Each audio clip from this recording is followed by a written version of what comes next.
Hello students, my name is Mishra. I am your physics teacher from 100 Plus Academy. So class 12 students बच्चों board के लिए हम एक नई सीरीज लेके आए थे. लास्ट वीक हमने पढ़ा था रे ऑप्टिक्स. सो उसी सीक्वेंस में अगली लाइव सीरीज है जिसमें हम रे ऑप्टिक्स के आगे के टॉपिक्स पढ़ेंगे. आज हम पढ़ेंगे रिफ्रैक्शन ऑफ लाइट और इन टोटल इंटरनल रिफ्लेक्शन. दोनों बहुत इंपॉर्टेंट हैं. बोर्ड में बहुत सारे क्वेश्चंस आते हैं इन पे और there are many phenomena which are based on this. So शुरू करते हैं बच्चों. रे ऑप्टिक्स का पहला टॉपिक किया था हमने रिफ्लेक्शन, प्लेन मिरर और स्फेरिकल मिरर. लास्ट लेक्चर जिन्होंने मिस किया था, I can go to YouTube channel and watch from there. So in today's lecture we will cover two important concept. पहला है रिफ्लेक्शन ऑफ लाइट और दूसरा है उसके practical application and total internal reflection. So शुरू करते हैं बच्चों. यस, सबसे पहले what is refraction of light. तो as you can see in this diagram, जब भी हम किसी डेंसर मीडियम में देखते हैं लाइट अपने रास्ते से बेंड हो जाती है. ये पेंसिल थोड़ी सी बेंड लग रही है हमें.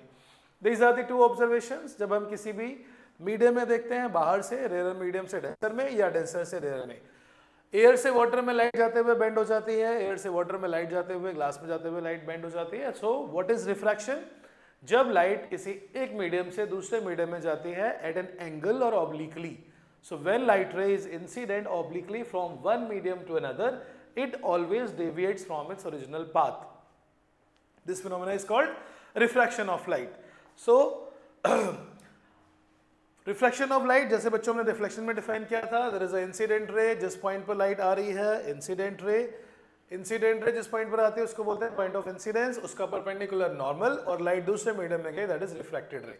सो जब लाइट एक मीडियम से दूसरे मीडियम में जाती है तो हमें समझना है that what law this follows. जैसे रिफ्लेक्शन ऑफ में हमारे पास है laws of reflection, similarly we have laws of refraction.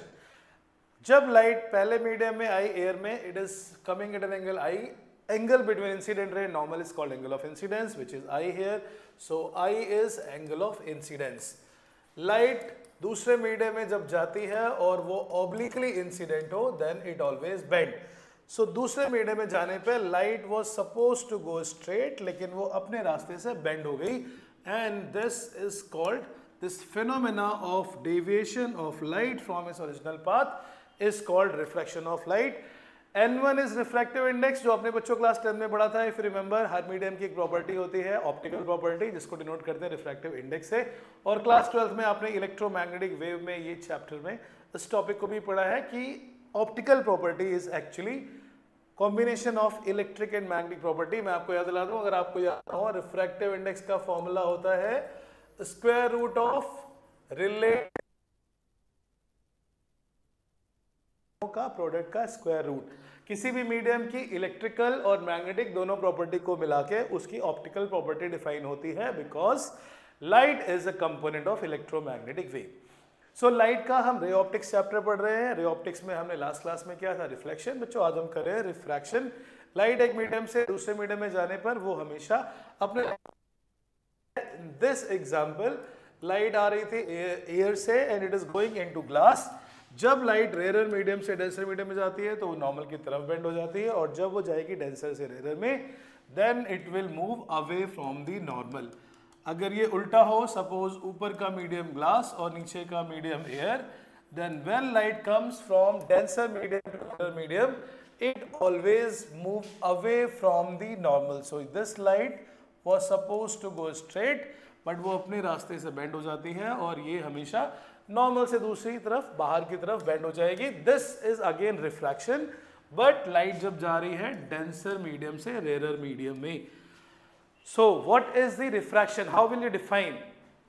So there are two conditions. First, there should be two medium and a boundary, और light आनी चाहिए किसी angle पे, because light जब किसी एंगल पर आएगी तभी वो deviate होगी. If light is coming exactly perpendicular along the normal, there will not be any change. So बच्चों, if we have to define what is refraction of light, कैसे define करेंगे? Refraction of light is when light ray is incident obliquely on a medium boundary, it deviates from its original path. This phenomena is called refraction of light.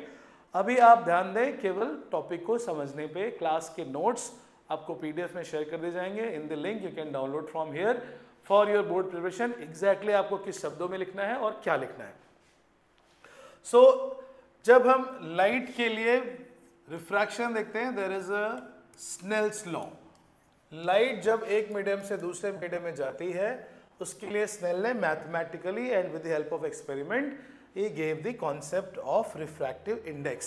So refractive index एक बार हम revise भी कर लेते हैं, जो हमने class 10th में भी पढ़ा हुआ था। सो बेटा देखो ये क्या है, ये छोटा सा एक एग्जाम्पल है जिसमें हमें रिफ्रैक्शन डेली लाइफ में फील होता है जब हम पानी के अंदर या किसी भी एक्वेरियम के अंदर देखते हैं। We see inside a denser medium, air से खड़े होके अगर हम वाटर के अंदर देख रहे हैं तो जहां पर फिश है वहां से हमें थोड़ा रिफ्रैक्शन की वजह से लाइट जो आएगी वाटर के से डेंसर मीडियम से बाहर एयर मीडियम में, this light is moved away क्योंकि ये डेंसर मीडियम है और ये डेंसर मीडियम से रेयर मीडियम में आ रही है, light moves away.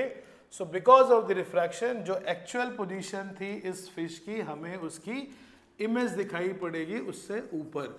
This is the example of refraction of light जिसमें हम डेली लाइफ में ऑब्जर्व करते हैं। So we will also calculate this relation between the actual position and the apparent position in this coming slide. So refraction क्या है, एक medium से दूसरे मीडियम में जब लाइट ऑब्लिकली जाती है तो वो अपने रास्ते से बेंड हो जाती है। बट ऐसा होता क्यों है?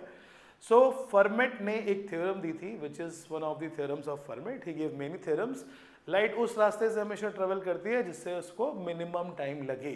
तो जब वो डेंसर मीडियम में जाएगी वो छोटा पाथ लेना चाहेगी, जब वो रेयर मीडियम में जहाँ चलना आसान है वो हमेशा बड़ा पाथ लेती है। So that is why light का पाथ डिसाइड होता है उसके मीडियम से। अब हम यहाँ पे देखते हैं what is the laws of refraction. First law, similar to law of reflection, incident ray, normal and reflected ray, all three lie in same plane. Reflected ray, refracted ray, incident ray and normal. So we have these three light rays. Again, incident ray जो medium में light आ रही है, normal at the point of incidence and refracted ray from the boundary. The light which gets refracted, all these three light rays lie in the same plane. So ये तो बच्चों हो गया आपका पहला law. Second law which is also called as Snell's law, the ratio of sine of angle of incident. पहले medium में जिस एंगल पर लाइट आई है उसका साइन, दूसरे मीडियम में जिस एंगल पर लाइट जाती है उसका साइन, दोनों का रेशियो कांस्टेंट होता है and that we call as refractive index.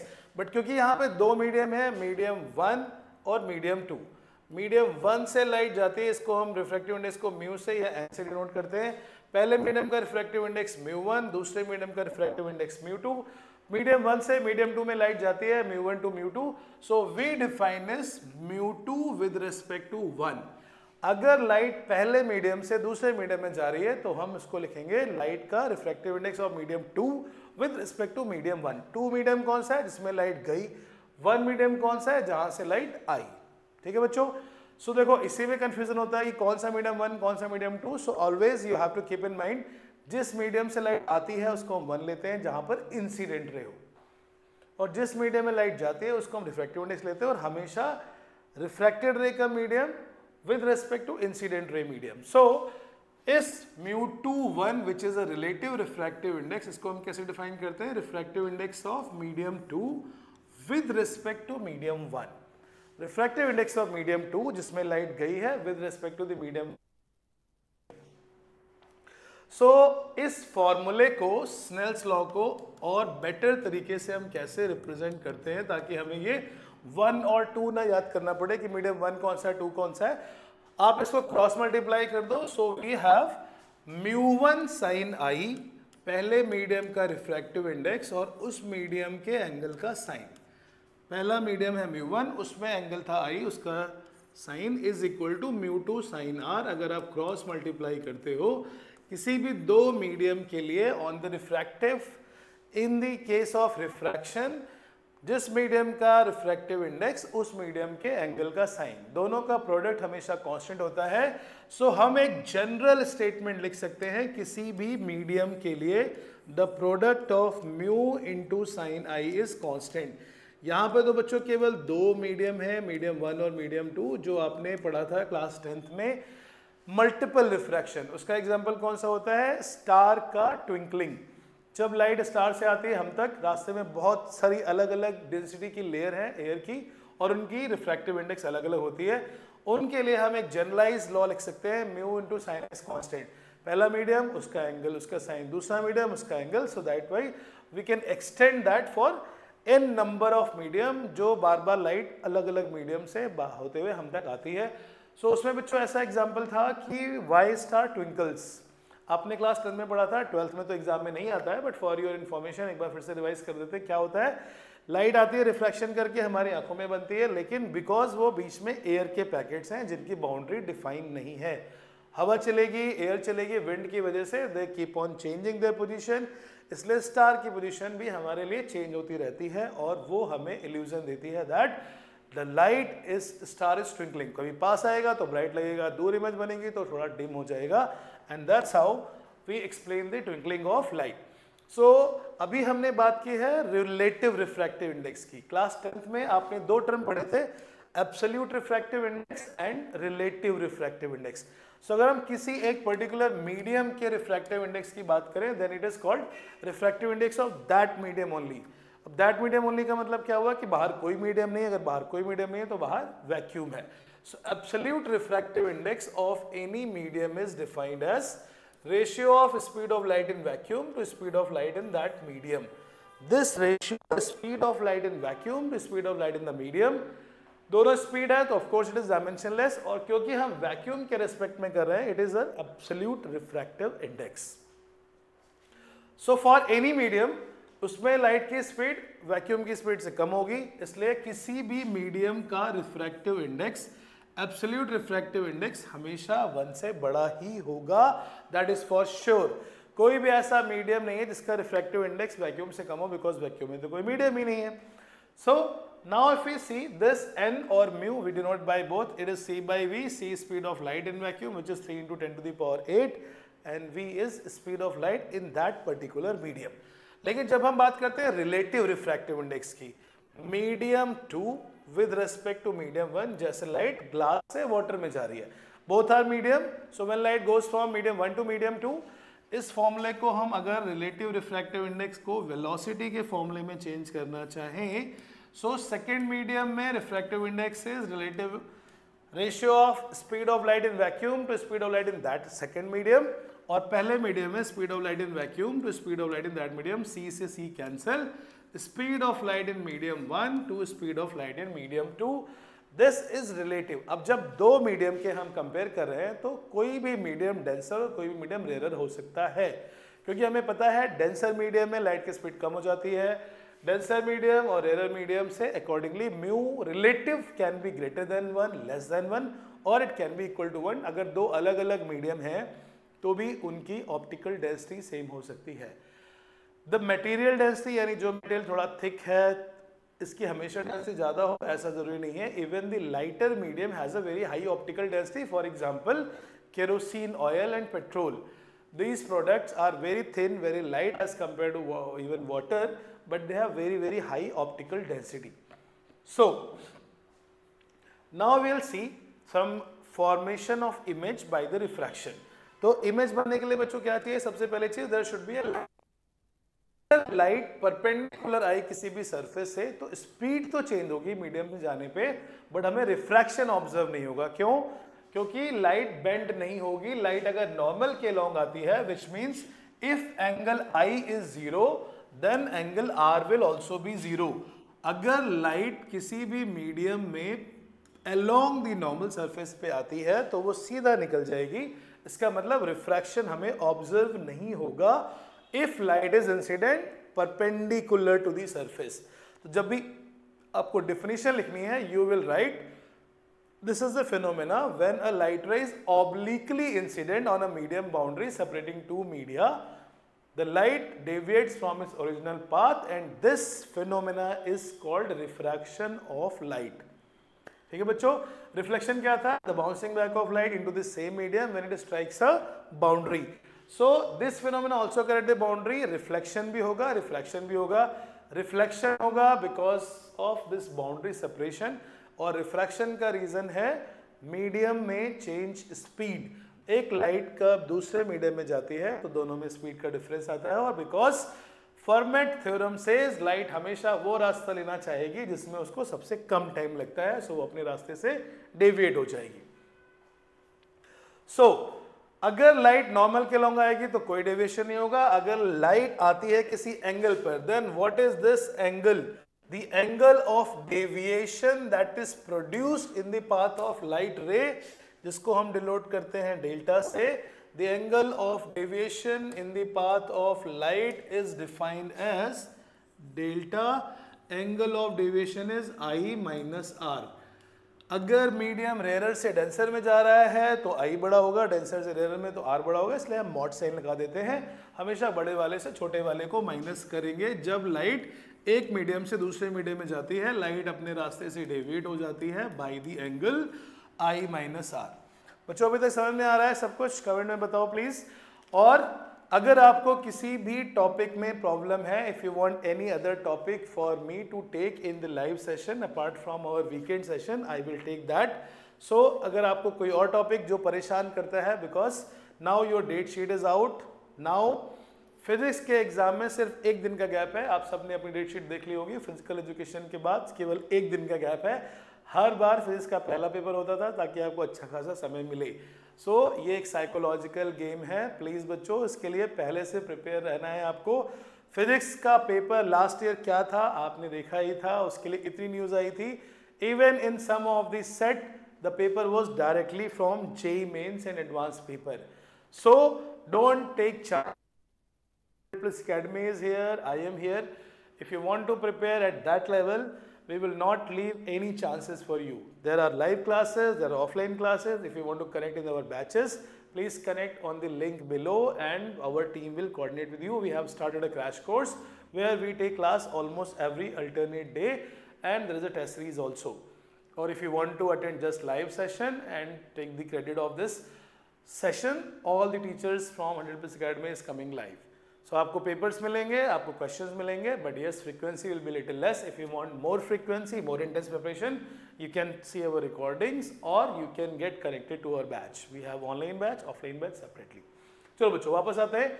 So speed of light जब एक मीडियम से दूसरे मीडियम में जाती है, चेंज हो जाती है। मीडियम में लाइट चेंज की स्पीड चेंज हो गई तो लाइट हमने रास्ता बदल लिया, उसको बोलते हैं रिफ्रैक्शन ऑफ लाइट। सो अब इसका जो पहला कॉन्सेप्ट है which is also the image formation by the refraction of light. हमने रिफ्लेक्शन ऑफ लाइट में इमेज पढ़ा था प्लेन मिरर से, और reflection of light in the convex and concave mirror. So when light goes from one medium to another, वो अपने रास्ते से डेविएट हो जाती है and that deviation of light causes the image to at some other position. आपने example में देखा था वीडियो में, जब हम किसी भी वाटर में या एक्वेरियम के अंदर देखते हैं, अंदर की जो फिश है वो हमें जहां दिख रही होती है वो वहां है नहीं, its actual position is quite far. So अगर ये इस मीडियम की बाउंड्री है, so we have to understand जब लाइट एक मीडियम से दूसरे मीडियम में जाती है, लाइट हमेशा अपने रास्ते को चेंज कर देती है। इसलिए जहां पर वो ऑब्जेक्ट था हमें वहां नहीं दिखेगा, हमें वहां से ऊपर दिखेगा। ये O is the object, I is the image. तो बेटा ये देखो, इस जगह पर हम मान सकते हैं कि हमारी ये बाउंड्री है जहां से लाइट बाहर निकल रही है। This is the boundary of our medium, this is the boundary. मैंने इसको सॉलिड लाइन से बना दिया ताकि आप समझ पाए where is this light going. अब जब कोई ऑब्जर्वर है रेयर मीडियम में, क्योंकि बाहर है एयर, अंदर है water, so there are two possible scenario. हम फिश को देख रहे हैं या फिश हमको देख रही है। वी आर द ऑब्जर्वर और फिश इज द ऑब्जर्वर। सो पहला सिनेरियो, जब ऑब्जर्वर है रेयर मीडियम में, जैसे हम बाहर से देख रहे हैं, अंदर वाटर में या किसी भी डेंसर मीडियम में। अगर ऑब्जर्वर है रेयर मीडियम में तो डेंसर मीडियम के अंदर की चीजें कहाँ पे दिखेंगी, where is the image formation. We have to derive that formula. I will derive in next slide. अभी आप यहाँ पर सिर्फ एग्जाम्पल देखें। जब भी हमें कोई ऑब्जेक्ट देखना होता है, what is the first primary condition image formation के लिए? There must be source of light. So there will be somewhere light. उस लाइट का सोर्स इस ऑब्जेक्ट के थ्रू होके इस पर्सन के आई में जा रही है, and this light ray that enters into his eyes, this light ray seems to be coming from a position which is above the actual. So अगर यहाँ पर एक्चुअल फिश है, हमें उसकी एक वर्चुअल इमेज दिखाई पड़ेगी। बच्चों क्या होती है virtual image? If you remember from the first lecture, real image असली में बनती है, वर्चुअल इमेज बनती नहीं है, हमें अपीयर होती है। क्यों अपीयर होती है? क्योंकि लाइट रिफ्लेक्ट होकर हमारी आंखों में गई, हमारे आंखों की रेटिना पे एक रियल इमेज बनी, हमारे ब्रेन ने उसको रीड किया, उसके साइज के हिसाब से हमें लगता है इतनी दूर है, और वो हमें लगता है it is formed behind the mirror. So always keep that in mind. देखो फिजिक्स एक है बुक वाली, एक है आपको फील करने की, because physics is study of nature, physical world, all the phenomena in occurring in our world, physical world. So ये लाइट से इमेज हमारी आंखों में बन रही, this image, so actual depth is h, but हमें जो अपीयर हो रही है दैट इज h2। h1 उसकी रियल डेप्थ है, h2 पर हमें वो फिश दिखाई पड़ रही है। अगर हम पकड़ने की कोशिश करेंगे जहाँ पे दिख रही है तो वहाँ पे फिश है ही नहीं। एक्वेरियम में हाथ डालो या किसी लेक में फिश को पकड़ने के लिए आप हाथ डालेंगे तो जहाँ पर हाथ डालेंगे वहाँ पे फिश नहीं है, उससे बहुत नीचे है। अक्सर ऐसा होता है हम पूल में जाते हैं, हमें लगता है पूल में तो कोई डेप्थ ही नहीं, but we go we feel that it is 5 feet और 5, 4, 6 feet. So that is why, same reason, जब हम किसी मीडियम में, डेंसर मीडियम में देखते हैं रेयर मीडियम से, तो हमें लगता है कि इसकी डेप्थ बहुत कम है, because the apparent height is h2 जो हमें दिख रही है, but when you go inside the water you will find the actual depth is h1. So now we are going to derive this relation between h1 which is the real depth, h2 which is apparent depth. Real depth और apparent depth का हमें relation derive करना है। h1 is the actual depth of this bottom. So एक coin रखा हुआ है किसी कंटेनर फिल्ड विद वाटर के बॉटम पे। इस कॉइन को जब हम बाहर से देखेंगे, और जब हम देखेंगे तो हम कहाँ से देखेंगे बच्चों? हमेशा देखेंगे परपेंडिकुलर। क्यों? क्योंकि अगर आपने कभी देखा वाटर सरफेस में साइड से देखोगे तो अंदर का कुछ दिखेगा ही नहीं। क्या दिखता है हमें? हमें दिखती है अपनी शक्ल, जैसे कि वो कोई मिरर हो। इस कॉन्सेप्ट को भी हम पढ़ेंगे इन today's lecture at the end, कि ऐसा क्यों होता है कि अगर हम एंगल पर देखें तो अंदर का कुछ भी दिखाई नहीं पड़ता है, हमें अपनी शक्ल दिखती है जैसे कि मिरर रखा हो पानी के सरफेस पे। So optics is very very very interesting. There are so many magic. आपने मैजिक देखे होंगे कि गला काट देते हैं, कुछ आधा गायब कर देते हैं। So there is a museum of illusion in Delhi, and similarly in Lucknow there is a Vigyan Science Scientific Center. So when you go and you can see, you can play with mirror, can actually change. There are so many filters in these applications, Insta and Snapchat. All are based on this particular phenomena concept of refraction and reflection. So anyways, come back to the point. हम अभी सिर्फ board के लिए पढ़ रहे हैं, so we cannot go beyond the scope of this course. Light जब अंदर से बाहर आ is not at O, उसको कॉइन अपीयर होगी I पे। सो रखा था हमने O पे, फिर पानी भर दिया इसमें, because the depth is h, वो डेंसर मीडियम है, हम देख रहे हैं रेयर मीडियम से। रेयर मीडियम से डेंसर मीडियम में देखने पे जितनी डेप्थ होती है हमेशा उससे कम लगती है, that is called apparent depth. इसमें apparent depth is h2, real depth is h1। हमें इन दोनों के बीच में रिलेशन निकालना है, how these two are related. So कौन सा फिनोमेना हो रहा है यहाँ पे? Refraction of light. लाइट कहाँ से आ रही है? डेंसर मीडियम से, जो कि हमारा सेकेंड मीडियम है। हमने इसका रिफ्रैक्टिव इंडेक्स मान लिया n2, और लाइट बाहर निकल रही है एयर में, उसका रिफ्रैक्टिव इंडेक्स है n1। सो n1 n2 और μ1 μ2 whatever you want, you can choose. Light के रिफ्रैक्टिव इंडेक्स के लिए हम दोनों में से कोई भी नोटेशन यूज कर सकते हैं। अप्लाई स्नेल्स लॉ, जहां पर मीडियम की बाउंड्री है वहां से लाइट बाहर निकलते हुए अपने रास्ते से डेविएट हो जाती है, that phenomena is called refraction of light. और हमने उसके लिए पढ़ा Snell's law. What is Snell's law? Mu sine I is constant, या इस बार हम लिखेंगे n into sine I is constant. Medium कौन सा था? वाटर, उसका रिफ्रैक्टिव इंडेक्स है n2। लाइट आई, it falls at an angle I, this is our normal, the green colour one is normal and this is our n. Light उससे बाहर निकल रही R एंगल पर और इंसिडेंट हो रही है I के एंगल पर। अभी सेकेंड मीडियम का एंगल ऑफ इंसिडेंस है I, और फर्स्ट मीडियम में जब लाइट बाहर निकल रही है उसका एंगल ऑफ रिफ्रैक्शन है R। सो स्नेल्स लॉ का जो दूसरा वर्जन किया था हमने वो ज्यादा बेटर है, बिकॉज 1 2 में हम हमेशा कंफ्यूज हो जाएंगे कौन सा 1 है कौन सा 2 है। जिस मीडियम का रिफ्रैक्टिव इंडेक्स, उस मीडियम के, ये आई इधर आई कैसे बन गया? By alternate angle. ये आई आर था एंगल, ये इधर एंगल आर बन गया, because there is a triangle parallel line, this is intersecting, this is corresponding angle. Which is simple geometry, आपने क्लास 8, 9, 10 में पढ़ रखी है। अब हम समझते हैं स्नेल्स लॉ का वो वाला फॉर्मूला जिसको हमने अप्लाई किया था, mu sine I is constant. जिस मीडियम का रिफ्रैक्टिव इंडेक्स, उस मीडियम के एंगल ऑफ इंसिडेंस का साइन, जिस मीडियम में लाइट जा रही है वो n1 है और उस मीडियम में एंगल है r, so n2 sine i is equal to n1 sine r। This is Snell's law in a system of two medium. जब मीडियम बाउंड्री पर देखते हैं, लाइट अपने रास्ते से डेविएट होती है। पहले मीडियम में एंगल था I, it is medium here, the first medium is n2 which is object medium. Observer है एयर में विच इज अ पर्सन जो बाहर से खड़े होकर देख रहा है। सो ये हमारा ऑब्जेक्ट है जिसकी एक्चुअल डेप्थ थी h1, हमें h1 और the person who is looking from the air on the rare medium, उसको इमेज दिखाई पड़ रही है आई पे। सो कैसे दोनों को रिलेट करेंगे, अब समझते हैं how we find this relation between h1 and h2।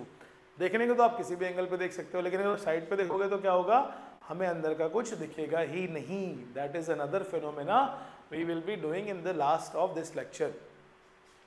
अगर आपको पानी के अंदर कुछ देखना है तो कैसे देखना पड़ता है, we have to go on the surface. ऊपर से देखोगे तो पानी के अंदर कुछ दिखेगा, साइड से देखोगे तो हमेशा अपनी शक्ल दिखेगी, बिकॉज लाइट अंदर वाली अब तक पहुंच ही नहीं रही। सो जैसे in the case of mirror we had paraxial rays, वैसे हम यहाँ पे क्या बोलते हैं बच्चों, ये जो ऑब्जेक्ट का नॉर्मल है, we have to look near normal. So all these formulas जो हमने वर्ड यूज किया था, they are paraxial rays. Now this is for only near normal view. जब हम नॉर्मल के पास होंगे तो ये I और R बहुत छोटे छोटे एंगल होंगे, and for near normal view angle I and R are very small angle.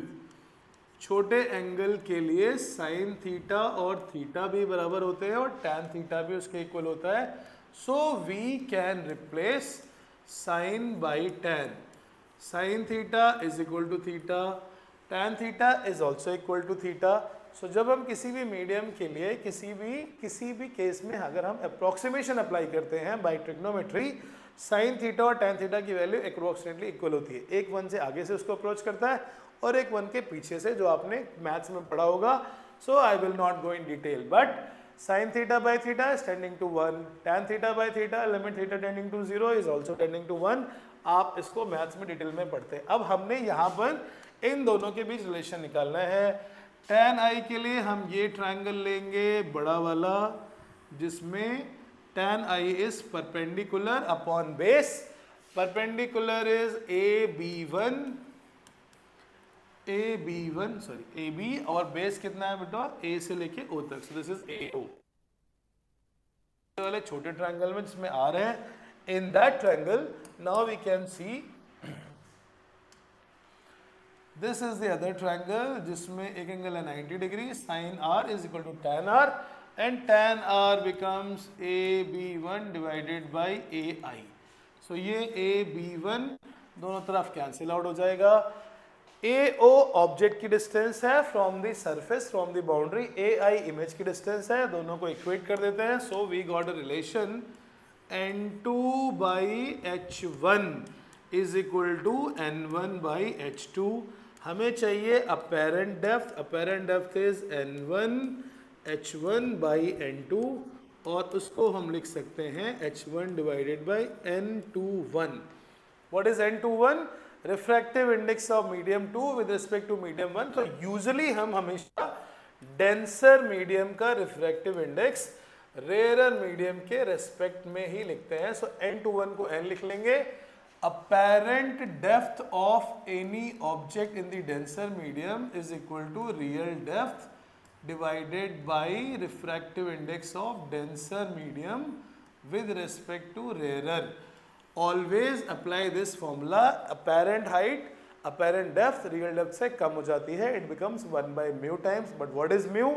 Mu is refractive index of denser medium with respect to rarer. अब डेंसर मीडियम वाटर भी हो सकता है, ग्लास भी हो सकता है।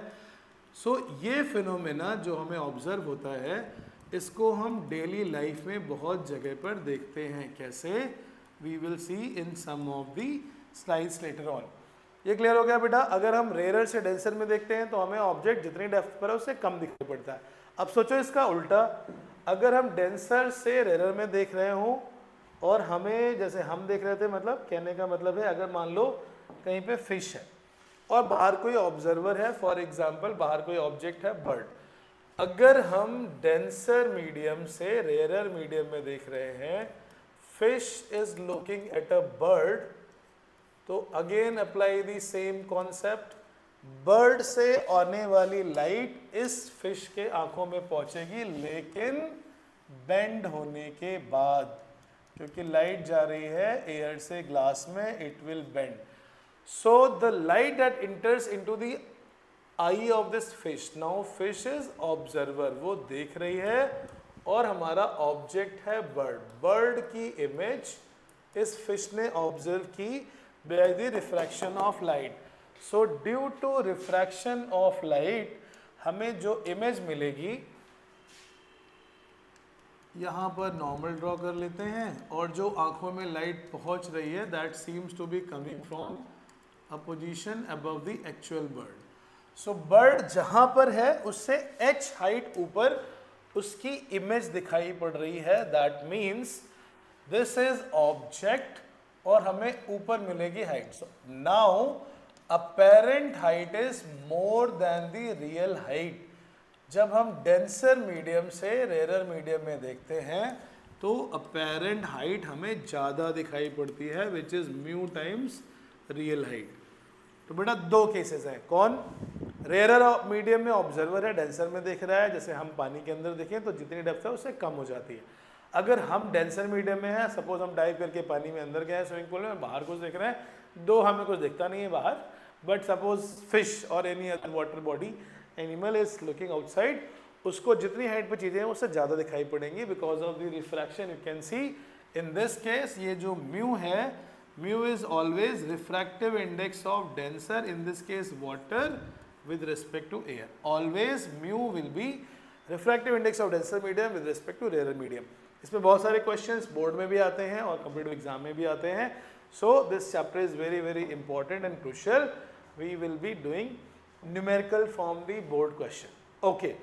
But as we said, there is one more concept we have to cover in this chapter. एक तो था refraction of light, दूसरा है total internal reflection. So बच्चों जैसे उसके लिए if we see this video, जब आप हॉट सरफेसेस में या डेजर्ट में जाते हो तो बहुत दूर ऐसा लगता है सरफेस पे पानी ही पानी है, that phenomena is called mirage. But जब वहाँ जाके देखते हो तो वहाँ कुछ भी नहीं होता है। ऐसा कैसे? So this phenomena will have to understand what is the concept behind it. जब हम डेजर्ट में हॉट सरफेसेस के पास होते हैं तो कुछ ऐसा होता है कि लाइट हम तक आते आते रास्ते में मुड़ के और हमारी आंखों में जो लाइट आ रही है उसकी वजह से इमेज बनती दिखती है सरफेस पे, and you can see this shadow. So हमें ऐसा क्यों लगता है कि वो लाइट बन रही है, वहाँ पे इमेज बन रही है? Because this image of the tree, you can सी ये ऑब्जेक्ट है, इसकी इमेज बनी किसकी वजह से? Because of the refraction. तो जो लाइट इस लेडी के आंखों में जा रही है, that light makes an image, और वो इमेज दिखती है पानी की तरह कि ये हमेशा किसी वाटर के सरफेस पर है। So the surface looks like a water because वहाँ पर इमेज बन रही है। व्हाट दिस फिनोमेना इज, कहाँ से आया, वो हम डील करेंगे in this coming slide. So this is called total internal reflection, जो कि एक तरह का रिफ्रैक्शन ही है। फिर यहाँ पर रिफ्लेक्शन क्यों है? बिकॉज लाइट दूसरे मीडियम में नहीं गई, लाइट अपने मीडियम में ही वापस आ जाती है, but it is related somehow with refraction. देखते हैं कैसे। सो फ्यू मोर एग्जाम्पल, जैसे diamond has a very intense glow और उसी की वजह से वो इतना महंगा होता है। नॉर्मल ग्लास और इवन ब्लैक डायमंड और American diamond, it does not glow that much. ऐसा क्या है उसके अंदर कि वो चमकने लग गया? Again we'll understand this with the help of total internal reflection, that phenomena. So it is very fascinating in many many application this is. So diamond में जितनी ज़्यादा कटिंग हो, जितने ज़्यादा सरफेसेस हो, उतना ही वो ज़्यादा चमकता है, and that is the cause. So let's find out what is this. So अगर हम किसी डेंसर मीडियम के अंदर से लाइट बाहर देखते हैं रेयर मीडियम में, लेट्स से कोई स्विमिंग पूल या एक्वेरियम है, आपने उसके नीचे कोई एक ऑब्जेक्ट रखा हुआ है और उस ऑब्जेक्ट से जो लाइट आ रही है वो लाइट जब डेंसर मीडियम से रेरर मीडियम में आती है तो बाहर आते आते लाइट अपने रास्ते से, ये अगर लाइट सीधे गई परपेंडिकुलर सीधे निकल जाएगी, किसी एंगल आई पर आई तो बेंड होके आगे निकल जाएगी। जैसे जैसे एंगल आई बढ़ता जाएगा वैसे वैसे एंगल आर बढ़ता जाएगा। ऐसा क्यों बच्चों? क्योंकि sine i by sine r का रेशियो कांस्टेंट होता है, called as refractive index of the medium. इस मीडियम में जैसा एंगल आई बढ़ाएंगे सो एक एंगल ऐसा आएगा जब आर बढ़ते बढ़ते एग्जैक्टली 90 डिग्री हो गया। द एंगल ऑफ इंसिडेंस जिस पर एंगल ऑफ रिफ्रैक्शन हो जाता है 90 degree, that angle is called critical angle. So before we understand what is total internal reflection, there are few terminologies that we need to understand. What is total internal reflection? जब light एक medium से दूसरे medium में जाती है, light denser से rare में जाने पे अवे अवे अवे, और एक एंगल ऐसा आएगा जहां पर वो दोनों सरफेस के परपेंडिकुलर आ गई. So when angle of incidence is critical angle, तो पहला तो लॉजिक क्या है, लाइट जानी चाहिए डेंसर मीडियम से रेयरर मीडियम में. Number one, this phenomena is only possible जब लाइट डेंसर मीडियम से रेयर मीडियम में जा रही है, यानी ऑब्जेक्ट है डेंसर मीडियम में और ऑब्जर्वर है रेयर मीडियम में. यहाँ पे अंदर कॉइन रखा हुआ है और हम बाहर से देख रहे हैं. Suppose this is the position of our eye. Medium denser है, लाइट बाहर आएगी, नॉर्मल से अवे बेंड होगी, आई बढ़ेगा, आर बढ़ेगा. एक एंगल पर आई बढ़ते बढ़ते इतना हो गया कि आर हो गया एग्जैक्टली 90 डिग्री. अब सोचो आई को और बढ़ाएंगे तो क्या होगा, एंगल आर 90 से और बढ़ेगा, 90 से और बढ़ेगा तो लाइट आगे गई ही नहीं, लाइट उसी मीडियम में वापस आ गई. Now this is called reflection. But यहाँ पे टोटल वर्ड का क्या मतलब है बच्चों, ये नेचुरल फिनोमिना है. अगर लाइट किसी एंगल पर जाती है तो वो अपने मीडियम में पूरी तरह से वापस आ गई. ये light the angle of incidence for which is greater than critical angle, वो अपने ही मीडियम में 100% वापस आ गई. अब ये 100% वापस आने का क्या मतलब है, मिरर में हम पॉलिश करते हैं, पीछे की साइड पॉलिश करते हैं, वो पॉलिश कुछ एब्जॉर्ब कर सकती है. So it is not always कि जितनी लाइट इंसिडेंट हुई थी उतनी वापस आएगी. But this there is 100 no polishing. Incident light की इंटेंसिटी थी, रिफ्लेक्ट होने के बाद उतनी ही लाइट वापस उस मीडियम में आ जाएगी. सो what is critical angle? When light goes from denser medium to rarer medium, the angle of incidence for which light emerges parallel to the surface or for which angle of refraction is 90 degree, that angle is called critical angle. Now what is total internal reflection? When light goes from denser medium to rarer medium such that angle of incidence is critical greater than critical angle. So TIR या total internal reflection के लिए there are two condition. पहली condition, light must go from denser medium to rarer medium. Second condition, angle of incidence must be greater than critical angle. These are the two mandatory condition, only then we will see total internal reflection. पहली condition, light जानी चाहिए denser medium से rare medium में. So अगर this medium is μ2 refractive index, ऊपर वाला μ1, so condition is refractive index of medium 2 should be greater than refractive index of medium 1 और angle of incidence होना चाहिए critical angle से बड़ा. These are the two phenomena, two concept, and that light will come automatically into the same medium. No polishing is required, no mirror is required. तो अब याद करो हमने किया था कि अगर हम किसी पॉन्ड पे या लेक के किनारे बैठ के देखते हैं और अंदर कुछ देखना है तो हमें ऊपर आना पड़ता है. साइड्स देखोगे क्योंकि अंदर का कुछ भी जो रखा हुआ है उसकी लाइट आप तक आएगी ही नहीं. That will come only from this surface. इतने पोर्शन से लाइट आप तक बाहर आएगी और कहीं से देखोगे तो अंदर जो कुछ भी है उसकी लाइट आप तक नहीं आ रही है. लाइट केवल तब तक आएगी जब तक कि angle of incidence critical angle से कम है. इसीलिए हमें नियर नॉर्मल यानी परपेंडिकुलर जाके देखना पड़ता है अगर पानी के अंदर या डेंसर मीडियम के अंदर देखना हो. यहाँ तक क्लियर बच्चों, कोई डाउट? क्रिटिकल एंगल जब किसी मीडियम से लाइट दूसरे मीडियम में जाती है, from denser to rare medium, in the denser medium उसका angle of incidence angle of incidence for which angle of refraction in the rarer medium is 90 degree. जिस angle पर critical angle in denser medium is the angle of incidence for which light emerges in the rarer medium parallel to the boundary or angle of refraction is 90 degree. So apply करते हैं इसको हम n1 n2 हमने जो use किया है in the denser medium we use mu2, in the rarer medium it is mu1. When light goes from medium 2 to medium 1 we can apply Snell's law and we can find that sine of critical angle is always 1 over mu, where mu is refractive index of denser medium with respect to rarer medium. तो जब भी हम किसी भी medium का critical angle निकालेंगे वो हमेशा डिपेंड करेगा उस मीडियम के रिफ्रैक्टिव इंडेक्स पे। जिस मीडियम का रिफ्रैक्टिव इंडेक्स जितना ज़्यादा उसका क्रिटिकल एंगल उतना ही कम होगा। So sine theta is equal to sine i c is 1 by mu. अब देखते हैं ये जो हमने कॉन्सेप्ट समझा था ये कहाँ से आया। बिकॉज जब हम किसी भी डेजर्ट या किसी भी हॉट सरफेस में देखेंगे there is air closer to the surface is always hot, that will be rarer, ऊपर की तरफ डेंसर होती है। So when light comes at certain angle वो हमेशा नॉर्मल से आवे, बिकॉज ऊपर का मीडियम है डेंसर, नीचे का मीडियम है rarer. The light always bend away from the normal and there will be a surface जिस पे ये एंगल उस मीडियम के क्रिटिकल एंगल से बड़ा हो गया तो लाइट आगे ना जाके वहीं से वापस आ जाती है। और लाइट जो चली थी इस पेड़ से, ट्री से, that light is now entering into the eye of this lady and forming the image, जो कि एक वर्चुअल इमेज है पहली बात। और दूसरा वो इमेज स्टेबल नहीं है क्योंकि हवा चलेगी तो वो चेंज होती रहेगी अपनी पोजीशन पे। That's how the image formed and dancing और flickering of this image, क्योंकि वो हिल रही है हवा की वजह से, ऐसा लगता है कि वाटर की सरफेस पे, which gives illusion of water। तो ऐसे कुछ और फिनोमेनाज हैं वो भी देख लेते हैं हम। ये हमने समझा formation of Miraj.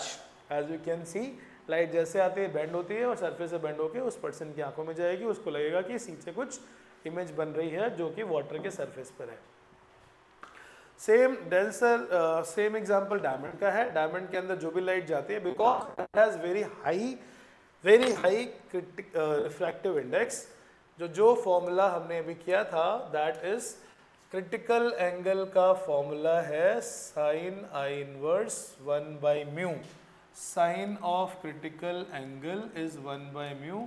So critical angle उस मीडियम का कम होगा जिस मीडियम का रिफ्रैक्टिव इंडेक्स ज़्यादा है।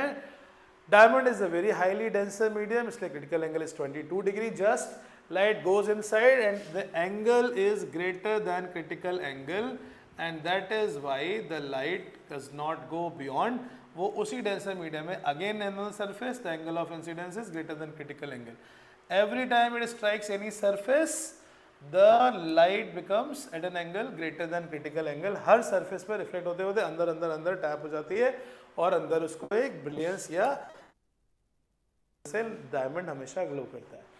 So another example, another application is हम यूज करते हैं prism which is a total erecting prism. Light को टोटली इंटरनली रिफ्लेक्ट करके इमेज को इन्वर्ट करना, बिकॉज बहुत सारे केसेस में, बहुत सारे ऑप्टिकल इंस्ट्रूमेंट में हम रियल इमेज बनाते हैं, जैसे for example binocular. So image बनेगी इन्वर्ट, उसको सीधा करके करेंगे क्योंकि हमें तो सीधे दिखनी पड़ेगी तभी हम उसको समझ पाएंगे। सो बायनोकुलर में एक टोटल इरेक्टिंग प्रिज्म लगा होता है, लाइट जब आती है तो वो रिफ्लेक्ट होके and the boundary of the surface angle of is greater than critical angle. Light reflect हो गई, यहाँ पे reflection, this is TIR and again reflection. तो जो A से आया था वो ऊपर पहुंच जाएगा, जो B से लाइट आई थी वो नीचे पहुंच जाएगी एंड दिस इनवर्ट्स। तो पहले इन्वर्टेड मिली तो बाद में इरेक्ट हो जाएगी, पहले इरेक्ट मिली तो बाद में इन्वर्टेड हो जाएगी। This is the another phenomena. अब बच्चों देखते हैं optical fibre. So another application of total internal reflection is an optical fibre. Optical fibre क्या होता है? It is used for high quality data transmission. पहले फ़ोन करते थे वो लैंडलाइन वाले, उसमें आवाज़ कट जाती थी, बहुत सारी नॉइज आती थी, फिर आया सीधे डायरेक्ट D2H।